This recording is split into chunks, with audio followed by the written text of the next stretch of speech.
It's kind of wild when you think about how much we've engineered difficulty out of our lives. From the way we wash our clothes to how we prep our food, we have systematically, almost surgically, removed physical effort from our day to day.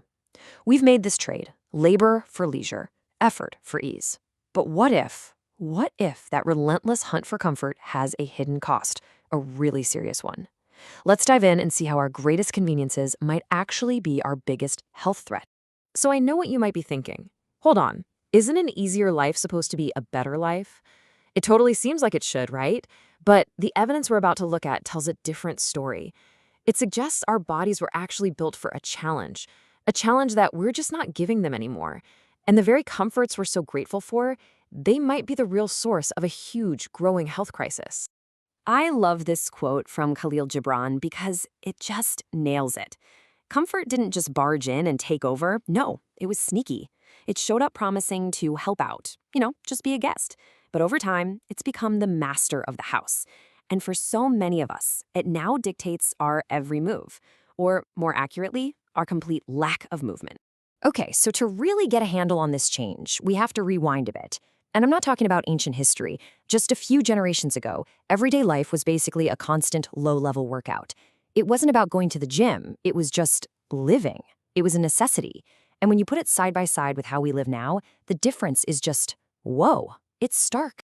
Just think about how we get around. Back then, you walked, you cycled, that's how you got places. There just weren't that many cars.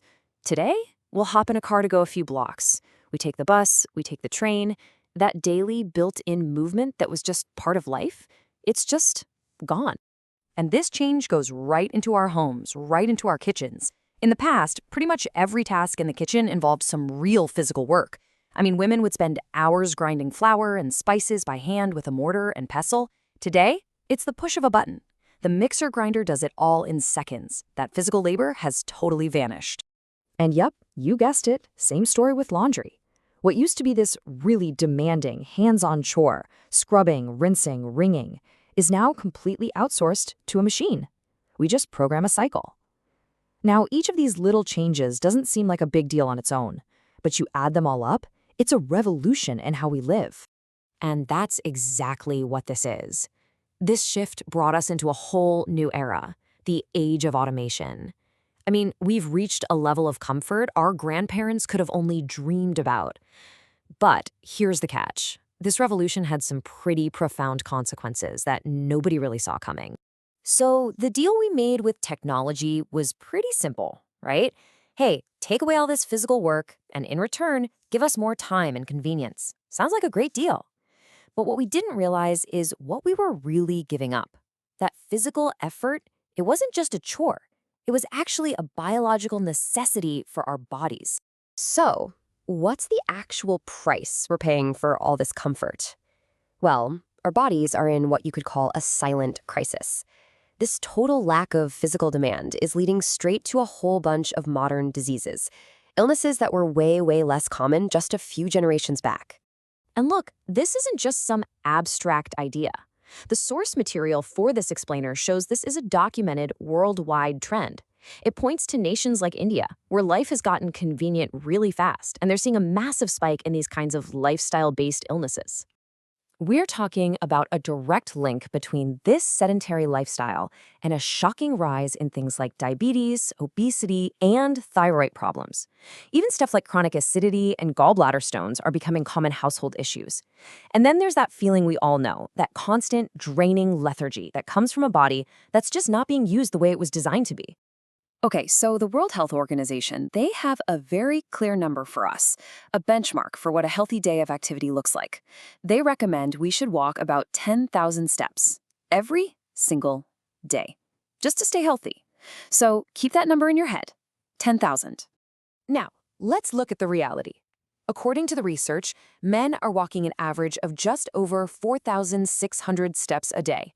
And for women, it's even lower, under 3,700. We are not even getting half of the recommended movement.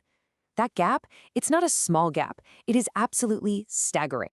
So let's just call it what it is. This isn't a minor shortfall. We are living with a massive, chronic movement deficit.